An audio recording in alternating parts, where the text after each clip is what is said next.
शायद हमारी जिंदगी सार्थक हो जाए, हमारा जीवन सार्थक हो जाए। पहले तो आप जितने बैठे हो ना, अपने घर जाके नजर उतरवा लेना, कहीं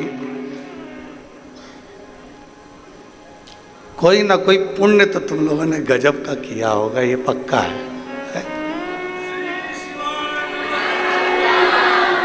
कोई ना कोई पुण्य गजब का किया होगा, जो सावन की शिवरात्रि के दिन आप और हम सब बैठकर कथा का रसपान कर रहे हैं।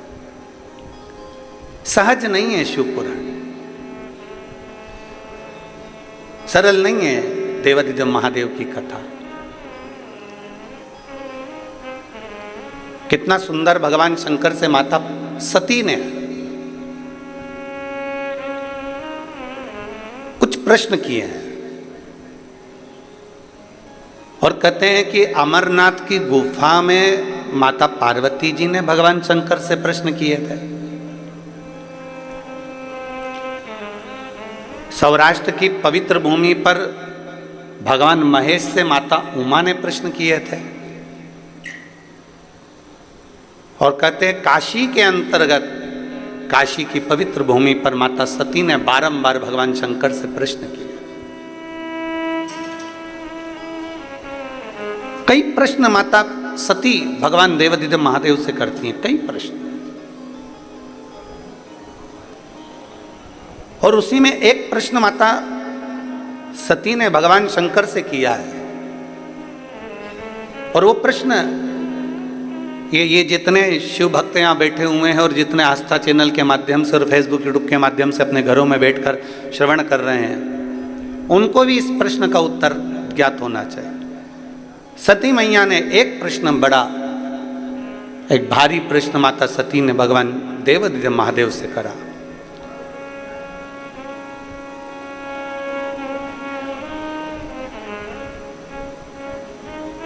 कौटी कौटी बार बार जन्म, बार बार मृत्यु संसार सागर में मानव की होती है। फिर जन्म होता है, फिर मृत्यु होती है, फिर जन्म होता है, फिर मृत्यु होती है।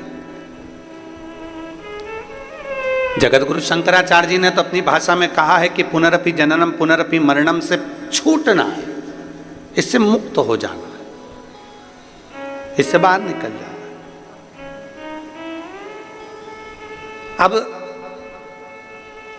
देवादिदेव महादेव की पवित्र कथा कहती है कि माता सती कहती हैं भगवान देवादिदेव महादेव से, भगवान शिव से, कि बार बार जन्म होता है, बार बार मृत्यु होती है, फिर जन्म होता है, फिर मृत्यु होती है। ये बार बार जन्म और मृत्यु के प्रपंच से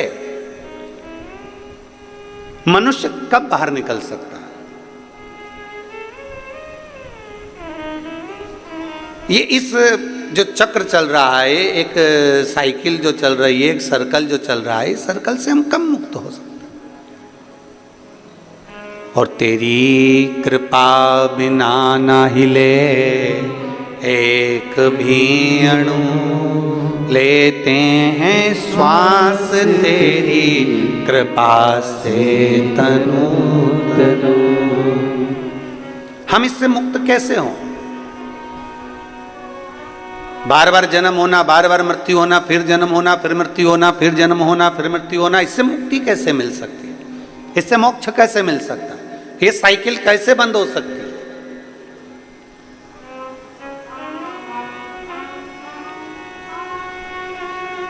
कैसे मुक्त हुआ जाए? हम और आप जब संसार में जन्म लेते हैं तो जन्म लेने के बाद में अपना कर्म पूरा कर कर फिर चले जाते हैं। अब हमको नहीं मालूम कि हम आएंगे कि नहीं आएंगे।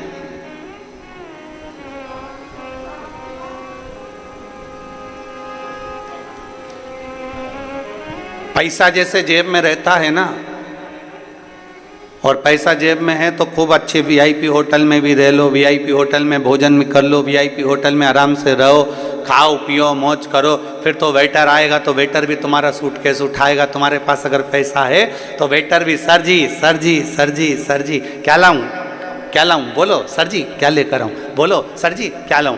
वेटर भी आपकी हाल हजूर करेगा। और जैसे ही जेब में से पैसा गया, अब पूछा जाएगा कब जाओगे, वापिस कब पहुंचोगे। पैसा गया तो पूछना चालू हो गया। जब हम कल भिलाई से निकले तो हम हाले कोसा गए और हाले कोसा में दिनेश जी साहू जी के यहाँ जब गए तो वहाँ एक व्यक्ति ने, एक लड़के ने प्रश्न किया, वो इन्हीं के परिवार का था, कि गुरुदेव पहले के समय में लोग तीर्थ करने जाते थे तो इतना सारा बर्तन, भांडा, चावल, दाल सब बांध कर लेकर जाते थे, दान वगैरह, और फिर वहाँ पर जाकर अपना अपना भोजन बनाते, लकड़ी जलाते, भोजन बनाते, फिर तीर्थ करते थे। आजकल कोई भी अपने साथ में ये खाने का सामान लेकर नहीं जाता और तीर्थ चले जाते हैं। हमने कहा आज के लोग चतुर हैं, जेब में 500 के नोट की गड्डियाँ फंसाते हैं और चल जाते हैं। बस एक गड्डी, 2 गड्डी तुम्हारी जेब में अगर फंसी हुई है फिर तो तुम कहीं पर भी चले जाओ। जी सर, होटल रूम खोलो, जी सर वीआईपी दर्शन, जी सर अभी आइए, बस अंदर अभी दर्शन कराता हूँ, अभी जल चढ़वाता हूँ, अभी तुमको प्रणाम करवाता हूँ, जी सर लो। फिर तो तुम्हारे पास में अगर 500 की नोट की गड्डी बस फंसी हुई है तो जी सर लो, अभी मैं तुम्हारे गले में माला भी पहनाता हूँ, सर मैं आपको अभी भगवान से दर्शन कराता हूँ, सर मैं अभी आपको उनसे मिलवाता हूँ, सर मैं अभी ऐसा करवाता हूँ। बस 500 के नोट की गड्डी तुम्हारे जेब में है तो तुम मंदिर में दर्शन भी वीआईपी कर लोगे, ठहर भी जाओगे, होटल में भी पहुंच जाओगे, भोजन भी कर लोगे, अच्छे से घूम भी लोगे, फिर भी लोगे। तुम्हारे को ना चावल ले जाना है, ना दाल ले जाना है, ना बर्तन ले जाना है, ना भांडा ले जाना है, ना कोई सामग्री ले जाना है। बस अपनी जेब में 2 गड्डी फंसा कर रखो और चल दो, तो तुम्हारी सारी व्यवस्था अच्छी होगी। हम भी उस बच्चे से यही कहे कि अपनी जेब में जैसे 2 गड्डी फंसाना जरूरी है, उसी तरह अपने दिल में शंकर और पार्वती को फंसाना जरूरी है, तो ऊपर भी व्यवस्था अच्छी मिल सकती है। अगर ये 2 आपके हृदय में फंस गए, ये 2 आपके दिल में आ गए, तो फिर आपकी व्यवस्था ऊपर भी अच्छी है। नीचे तो नीचे जाने दो, ऊपर भी व्यवस्था अच्छी है। और कृपा की ना होती जो आदत तुम्हारी, कृपा की ना होती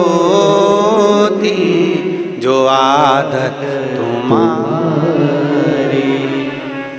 तो सुनी लेती अदालत तुम्हारी, गरीबों के दिल में जो जगह तुम न पाते, तो किस दिल में होती इबादत तुम्हारी, तो किस दिल में होती इबादत तुम्हारी। केवल एक शिव और पार्वती, राम और सीता, कृष्ण और राधा, नारायण और लक्ष्मी मां, ब्रह्मा और ब्रह्माणी,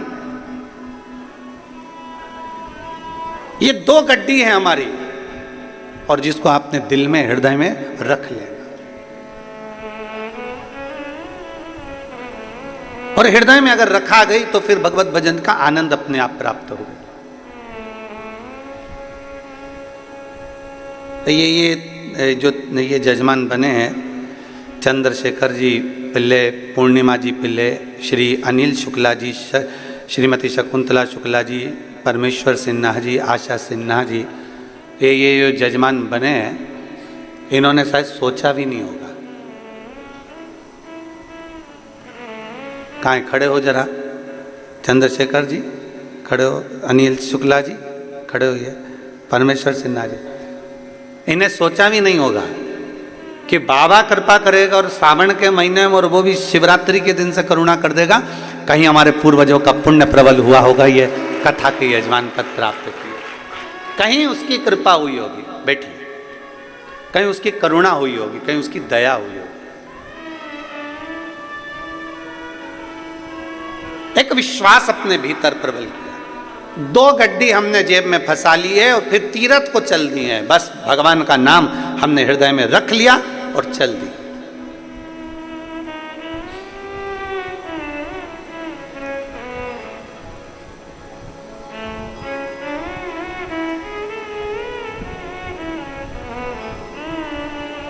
और जितने यहाँ श्रोता बैठे हैं ना, ये भी जरा विचार करिएगा। बड़े जब कथा होती है, जगह संभालना पड़ती है, व्यवस्था करना पड़ती है, फिर साथ में छाता, फिर बिछाने का सामान, फिर सब। और बाबा ने ऐसी करुणा करी, ऐसी कृपा करी कि चलकर देवाधिदेव महादेव कुबेर भंडारी अपने नगर में आकर कथा सुन। ये कहीं ना कहीं कृपा है बाबा की, कहीं कृपा। और वो 2 गड्डी तुम्हारे पास में पहले से थी, वो 2 गड्डी तुम्हारे पास पहले से थी, शंकर और पार्वती की। ये तो पक्का है कि तुमने शंकर जी को जल लपक के ही चढ़ाया है, ये पक्का। अच्छा, जोरदार चढ़ाया। और वो 2 गड्डी तुम्हारे पास में पहले से थी, एक शिव एक पार्वती, एक राम कृष्ण, शंकर पार्वती शिव राम कृष्ण रूपी शंकर पार्वती रूपी जो गड्डी तुम्हारे पास में है, तुमने उसका प्रयोग करा और दिल से श्री शिवाय नमस्तुभ्यम, श्री शिवाय नमस्तुभ्यम जपते रहे जपते रहे जपते रहे। उसका पुण्य फल आज प्रकट हो।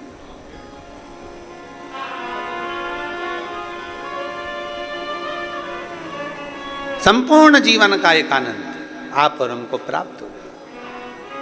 माता सती ने प्रश्न किया काशी की धरा पर, काशी की भूमि पर, और काशी की धरा पर भगवान प्रश्न कर रही है माता सती भगवान देवाधिदेव महादेव से, भगवान शिव से, भगवान शंकर से। बाबा जी,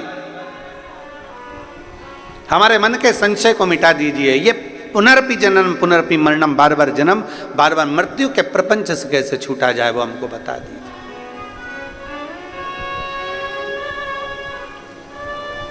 हम कैसे छूटे हैं। और भोलेनाथ सुना दो ऐसी कथा जिसे सुनकर मैं भी अमर हो लूं। है शंभु, है त्रिकालदर्शी, है कैलाशी, है विनाशी, जिसको श्रवण कर मेरे भीतर के संशय मिट जाए, जिसको श्रवण कर मेरे भीतर का संशय चले जाए, ऐसी कथा मेरे जीवन को श्रवण करा दीजिए।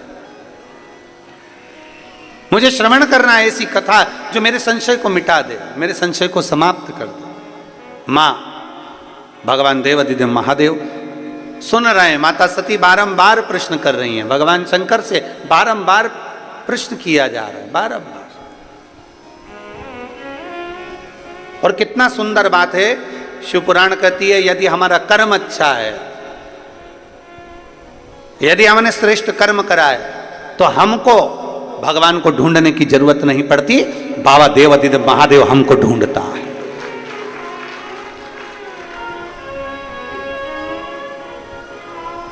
अगर हमारा कर्म अच्छा है, अगर हमारे कर्म श्रेष्ठ हैं, तो हमको बाबा को ढूंढने की जरूरत नहीं, बाबा हमें ढूंढेगा। बाबा हमको ढूंढने के लिए नहीं करते।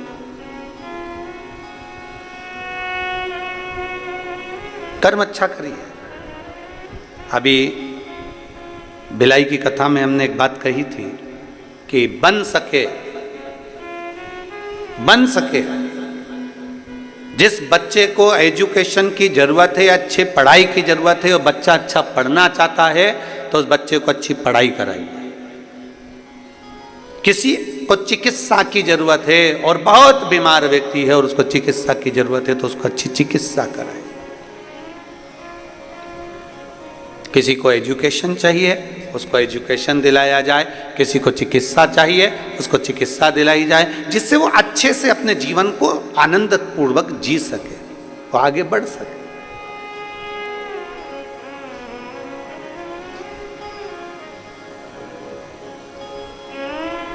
किस किसने सुनी थी भिलाई की कथा?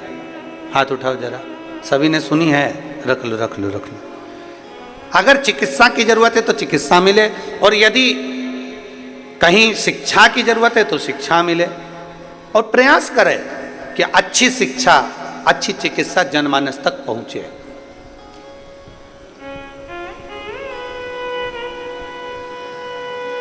सती मैया कह रही है कि मेरे भीतर का संशय मिटा दीजिए। कर्म अच्छा है तो आपको परमात्मा को ढूंढने की जरूरत नहीं, परमात्मा आपको ढूंढेंगे। और अगर कर्म बेकार है, समय की अवस्था धीरे धीरे धीरे धीरे आती जाती है और मालूम पड़ जाता है कि हमारा आने वाला समय कैसा है।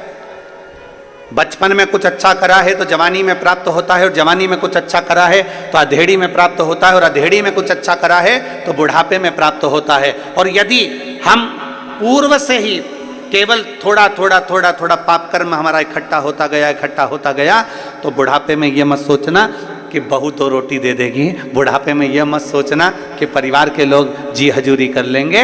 अगर बुढ़ापा आते आते अपने ही अपने को ताना दे रहे हैं, बुढ़ापा आते आते अपने ही अपने को गाली दे रहे हैं, बुढ़ापा आते आते अपने ही अपनों को अपशब्द कर रहे हैं, तो फिर यह मान कर चलना कि हमने पूर्व का कर्म थोड़ा श्रेष्ठ नहीं कर पाए, इसलिए आज हमको सुनना भी पड़ रहा है और सहना भी पड़ रहा है।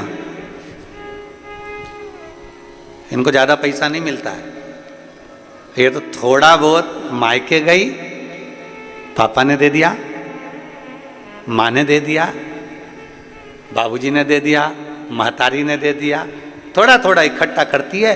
बच्चों का मिलता है वो इकट्ठा कर लेती है, थोड़ा सा पति देवता दे देते हैं वो इकट्ठा कर लेती है, थोड़ा कहीं कोई मेहमान पावना आ गया, कहीं से धन आ गया तो वो इकट्ठा कर लेती।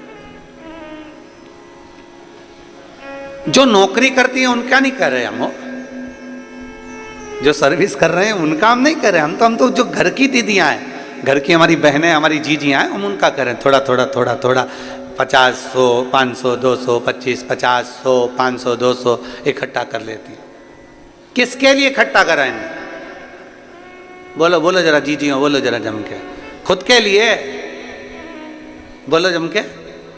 नहीं। किसके लिए इकट्ठा करा? ये पैसा इकट्ठा करा जब बच्चों को जरूरत पड़े तो मैं निकाल कर दे सकूं, और पति को जरूरत पड़े तो मैं निकाल कर दे सकूं, ये उस समय के लिए, खुद के लिए नहीं।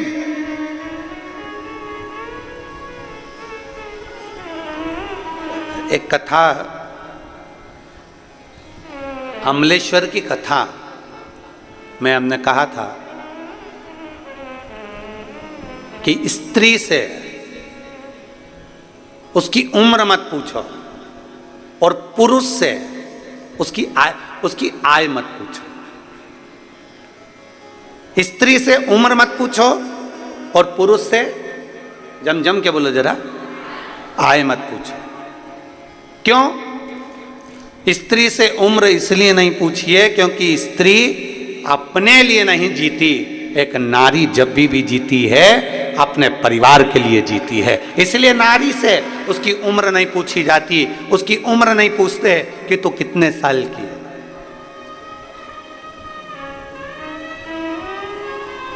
स्त्री से उसकी उम्र नहीं पूछी जाती कि तू कितने वर्ष की है। और पति से, ये जितने मेरे जीजा बैठे हैं यहाँ पे और जितने आस्था चैनल पर जीजा कथा सुन रहे हैं, इनसे इनकी आय नहीं पूछी जाती, तुम कितना कमाते हो, कितनी आवक हो रही है, कितने की फसल गई, कितना आया, नौकरी करते हो, सर्विस करते हो, कितना मिलता है, कितना कटता है और कितना मिलता है, इनसे नहीं पूछा जाता। स्त्री से उम्र मत पूछो और पति से उसकी आय मत पूछो, क्योंकि घर का पिता, घर का पुरुष जब भी कमाता है अपने लिए नहीं कमाता, वो अपने परिवार के लिए कमाता है, वो अपने लिए नहीं कमाता। क्या पूछा जाए इनसे? एक नारी का पूरा जीवन, एक स्त्री का पूरा जीवन अपने परिवार के लिए लग जाता है, पूरा जीवन।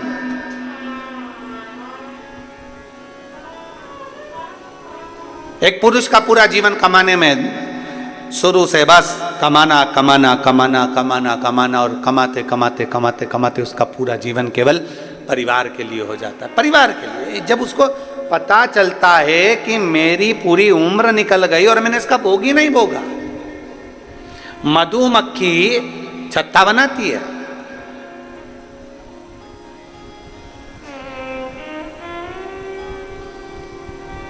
वो तो अच्छा है, ये यहाँ पे मधुमक्खी का छत्ता नहीं है।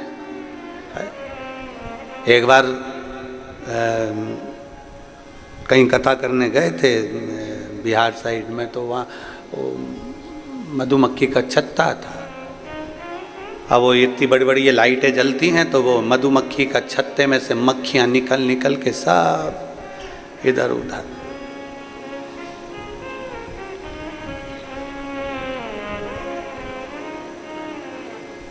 छत्तीसगढ़ सरकार को और छत्तीसगढ़ की प्रशासन को, दोनों को धन्यवाद है, बहुत बहुत साधुवाद, बहुत बहुत साधुवाद।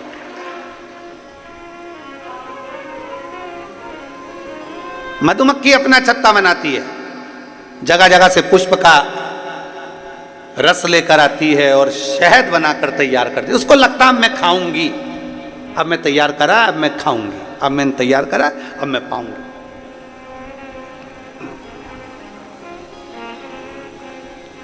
फिर सोचती है वो, अब मैं खाऊंगी।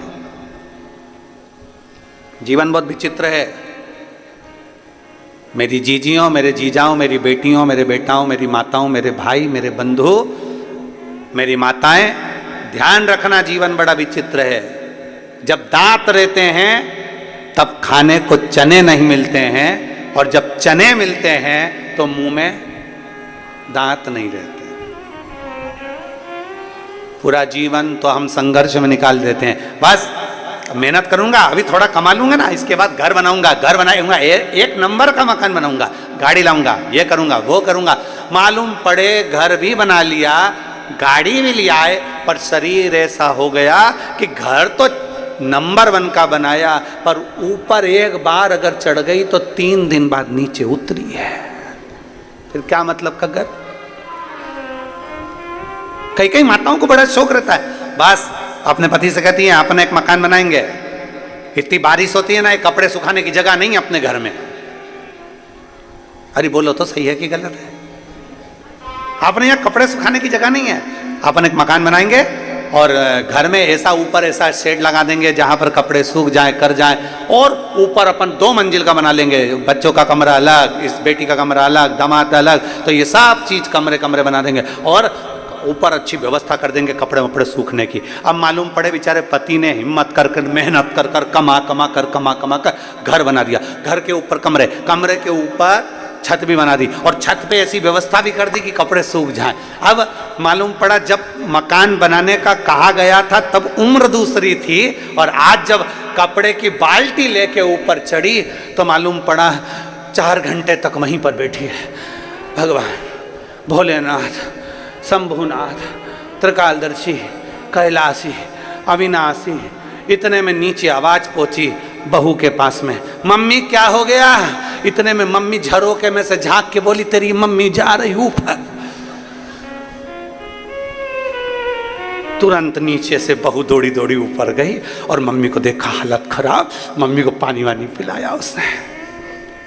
जब दांत हैं तो चने नहीं है, और जब चने हैं बोलते जाओ जम के, दांत अभी कमा रहे तो विचार कर रहे गाड़ी लूंगा, गाड़ी लूंगा, गाड़ी लूंगा। कमाते कमाते कमाते कमाते एक अवस्था डल गई और मालूम पड़े बुढ़ापे में गाड़ी भी आ गई। गाड़ी तो आ गई पर डॉक्टर ने कह दिया ज्यादा बैठ नहीं सकते, पीठ का गुरिया खसक गया। अब एक गुरिया खसक गया। अब थोड़ी देर तक गाड़ी में बैठा था, इतनी देर में तो घर पहुंचा और पत्नी कह रही जी सुनो तो सरी, कथा चल रही है, गांव का नाम नहीं बोलूंगा, यहाँ का नाम तो बोलूंगा ही नहीं।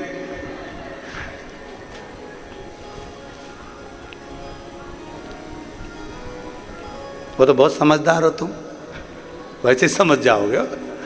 कथा चल रही है, अच्छा जाना है, अच्छा पर मैं ज्यादा गाड़ी में नहीं बैठ सकता, मेरे गुरिया खसका है। कमाते कमाते जिंदगी निकल गई। अब गाड़ी में घूमने का शौक लगा, गाड़ी चलाने का शौक लगा, गाड़ी में जाने का शौक लगा, तो मालूम पड़े गाड़ी नहीं चला सकते, गाड़ी में बैठ नहीं सकते। मकान बनाने का शौक लगा, मकान तो बड़ा बन गया, पर मकान में ऊपर चढ़ने का, आप सब यहाँ बैठे हो, तुम्हारा अगर 2 मंजिल का मकान होगा ना, तुम गारंटी है हफ्ते 2 हफ्ते या महीने 2 महीने 4 महीने में 1 आध बार ऊपर जाते होगे। और हम तो निवेदन करें इतनी जल्दी जाओ भी मत ही, क्या करोगे? एक हाथ बार कर चले तो गए, ऊपर इतना धूल इतना पानी इतना फैला रहा, देखा दूसरी बार मन में सोचा कब तक करूं मैं, तो मेरे से तो बन ही नहीं, और नीचे चली गई और फिर नहीं आई ऊपर, फिर नहीं जा। दांत थे तब चने नहीं, कमाते कमाते कमाते कमाते कमाते कमाते जीवन निकल गया। और फिर भी बच्चों ने कहा तुमने हमारे लिए किया क्या? फिर भी कह रहे हैं तुमने हमारे लिए किया क्या? अरे एक मां अपनी पूरी उम्र तुम्हारे ऊपर निछावर कर देती है, और एक बाप पूरी उम्र कमाते कमाते कमाते कमाते अपनी पूरी जिंदगी तुम्हारे ऊपर पूरी कमाई हुई धन दौलत तुम पे निछावर कर देती है। इसीलिए हमने भिलाई की कथा में कहा था कि दुनिया की सबसे बड़ी दौलत है, दुनिया की सबसे बड़ी दौलत समय, दुनिया की सबसे बड़ी दौलत है समय, और दुनिया की सबसे बड़ी पूंजी है माता और पिता। समय, माता पिता, इसका आदर करो, समय की कीमत को समझिए, समय के अनुभव का आनंद लीजिए, समय को समझने का प्रयास करो। आज जो समय है कल नहीं रहेगा, जो कल है वो परसों। सोना गया वापिस आ जाएगा, चांदी गई वापिस आ जाएगी, गाड़ी गई वापिस आ जाएगी, बंगला गया वापिस आ जाएगा, पर जो समय चले गया वो वापिस नहीं आ सकता। वो गया तो गया, फिर नहीं आने वाला। इसलिए समय की अनुकूलता समझिए कि हमारा बचपन है उसको भी हम श्रेष्ठता में जिए, हमारी जवानी है उसको भी हम श्रेष्ठता में जिए, हमारी अधेड़ी है उसको भी हम श्रेष्ठता में जिए, और हमारा बुढ़ापा है उसको भी हम श्रेष्ठता में जिए। दुनिया तो गलती छांटने के लिए बैठी है। एक पति पत्नी गार्डन में घूम रहे थे, बगीचे में दोनों घूम रहे हैं, पति और पत्नी दोनों। घूमते घूमते देखा कि सामने से कुत्ता आ गया। पत्नी घबरा गई, सामने से कुत्ता, पत्नी घबराई, थोड़ा पीछे हटी, कुत्ता और आगे बढ़ा, पत्नी और पीछे हटी, कुत्ता और आगे बढ़ा, पत्नी और पीछे हटी। पति को लगा ये कुत्ता मेरी पत्नी को काट खाएगा, कल बच्चों को स्कूल भेजना है, टिफिन कौन बनाएगा? कौन बनाएगा? मेरे को दुकान जाना है, मेरा भोजन कौन बनाएगा? करूं क्या? जैसे कुत्ता जम के लपका, पति ने पत्नी को गोदी में उठा लिया। जो गोदी में उठाया कुत्ता भाग गया। कुत्ता भागा, पत्नी नीचे उतरी, उतरते सी चिल्ला के बोली, तुम में अकल है थोड़ी बहुत भी? तुम्हें लक्षण है थोड़ा बहुत भी? पति ने कहा क्या हो गया? दुनिया के लोग कुत्ते को भगाने के लिए पत्थर उठाते, तुमने मुझे उठा लिया। अब पति हाथ जोड़ के बोला, मैंने तेरे को मारने के लिए कुत्ते को नहीं उठाया था, मैंने तो इसलिए उठाया था कि तुझे कुत्ता नहीं काट का, मेरे पाँव में काट लेगा चल जाएगा, पर तुझे काटेगा तो मुझे अच्छा नहीं लगेगा। पर समझ है ना व्यक्ति की, क्या समझेगा? आप किसी को कितना भी समझाने का प्रयास कर लो, उसकी बुद्धि, उसके विवेक, उसके आनंद के साथ जितना समझ सकता है उतना ही समझेगा, उतना ही, उससे ज्यादा वो नहीं समझ सकता।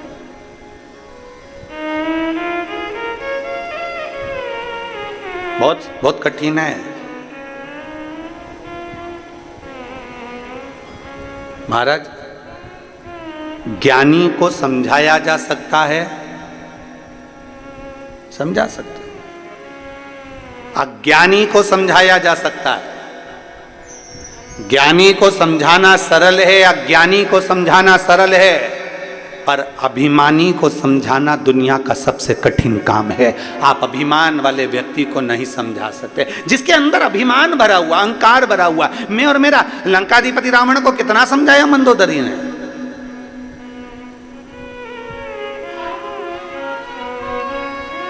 लंकाधिपति रावण को विभीषण ने समझाया, मंदोदरी ने समझाया, स्वामी सीता जी को लौटा रहिए, स्वामी सीता जी को लौटा दीजिए, पर अभिमान भरा हुआ था भीतर, मैं और मेरा, मैं 10 आनंद 10 ग्रीवा 1000 हाथ।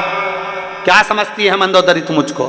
मंदोदरी बार बार समझाती है, नाथ तुम भले 1000 हाथ हो, तुम्हारे भले तुम्हारे 10 मुख हो, पर एक स्त्री पर तुम्हारी जो दृष्टि पड़ी है ये पूरे कुल को डुबो देगी। कहते हैं पराया धन और पराई स्त्री पूरे जीवन को बर्बाद कर देती है, पूरे जीवन को बर्बाद कर देती है। पराया धन और पराई स्त्री पूरे जीवन को बर्बाद कर देती है। कितना सुंदर वर्णन आया है। एक संत, एक भगवान का भक्त निकल कर जा रहा था, उसके साथ उसकी पत्नी थी। बड़े प्रेमी जीव थे, भगवान के विरल भक्ति में रमने वाले। जा भगवान शंकर का गुणगान करते करते जा रहे हैं। नमः शिवाय, ओम नमः शिवाय, नमः शिवाय, ओम नमः शिवाय, नमः शिवाय, ओम नमः शिवाय, नमः शिवाय, ओम नमः शिवाय, चले जा। इनका नियम था, जंगल से लकड़ी लाते, लकड़ी को बेचते, बेचकर अपना यापन करते, लकड़ी बेचकर अपना जीवन यापन करते थे। अब आज दोनों पति पत्नी जैसे ही जाने लगे, पार्वती जी ने शिव जी से कहा, बाबा, ए भोले बाबा। शंकर जी बोले, हाँ गौरा बोलो क्या बात है। पार्वती जी बोल रही हैं, बाबा ये दोनों पति पत्नी आप और हमको भजते रहते हैं, दिन भर शिव शिव शिव शिव जपते रहते हैं। ये पति पत्नी दोनों दिन रात शंकर का नाम लेते हैं। बाबा बहुत तकलीफ में, आप कृपा कर दो ना, इनको थोड़ा बहुत धन दे दीजिए ना, आपके कुबेर के खजाने में से, कुबेर के भंडार में से थोड़ा सा धन इनको दे दो। शंकर भगवान पार्वती जी से बोले, पार्वती मैं दे तो दूंगा, पर इनके भाग्य में अभी धन श्रेष्ठ नहीं है, इनके भाग्य में भी धन श्रेष्ठ नहीं है।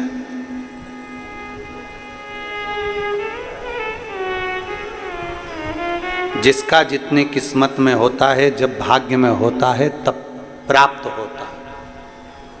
जरा विचार करिएगा, कथा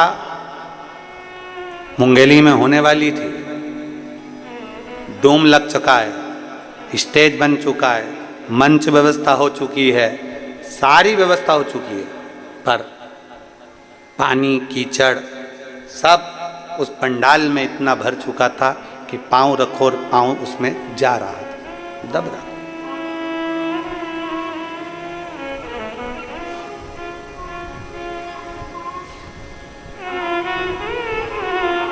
ऐसा नहीं है कि प्रशासन नहीं चाहता कि कार्यक्रम नहीं हो, अपने क्षेत्र में कार्यक्रम हो, ये तो प्रशासन भी चाहता है। क्षेत्र के चाहे कलेक्टर हो, एसपी हो, एसएसपी हो, कमिश्नर हो, आईजी हो, डीएसपी हो, एसडीएम हो, हर तहसीलदार हो, हर टीआई, सब चाहते हैं कि हमारे क्षेत्र में भी बाबा की कथा हो। ऐसा नहीं कि नहीं चाहते, पर उनका भी एक भाव होता है कि सुरक्षित हो, सुरक्षा पहले।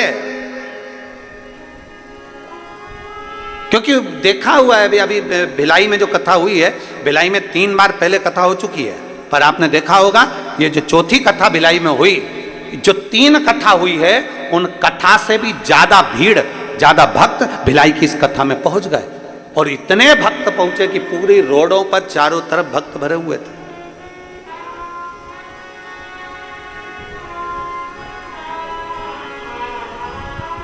अब कथा होना थी उंगली के अंतर्गत, कथा कहीं हो सकता है कि आप आए नहीं और सुबह हो गई, मेरी पूजा की थाली धरी की धरी रह गई। वो तराजू होता है ना, तराजू में एक इधर भी वजन रख के देखा जाता है, इधर का भार की इधर का भार। हमें तो लग रहा है छत्तीसगढ़ का कांटा यहाँ था और इधर भी भार देखा गया, तो हो सकता है तुमने पानी ज़्यादा चढ़ाया होगा, तराजू इधर टप गया।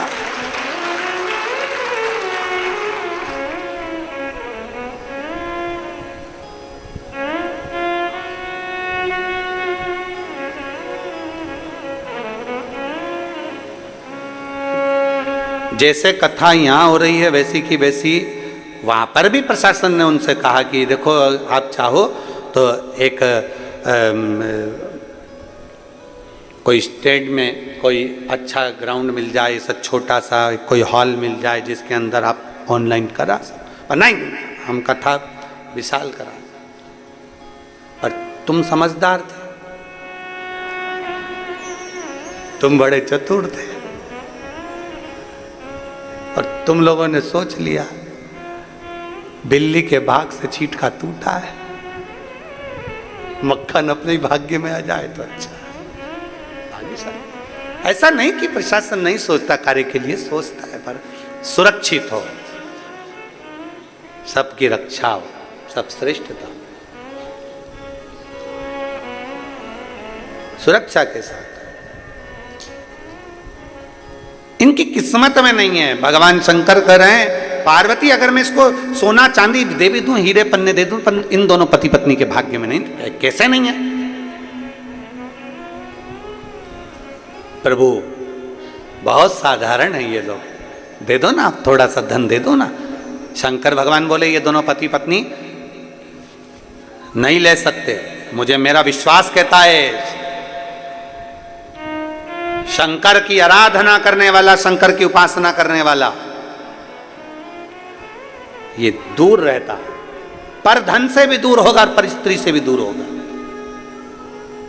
नहीं ले सकते। पार्वती जी बोली मेरे को दो धन में क्या दो।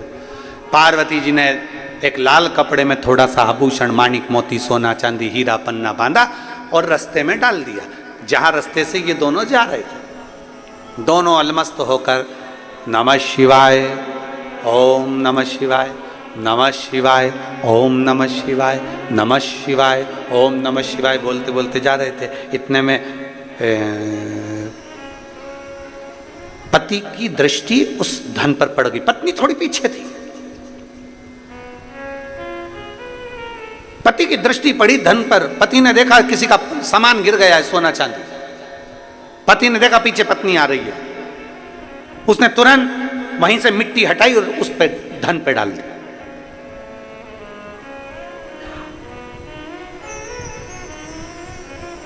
पत्नी ने पूछा आते से ही क्या कर रहे हो? पति को लगा स्त्री का स्वभाव होता है थोड़ा सा, कहीं धन देखकर इसके मन में, लोगों के पर्दे देखकर मन में आ जाता है कि अगली दिवाली पे इसमें की पर्दे लाऊंगी।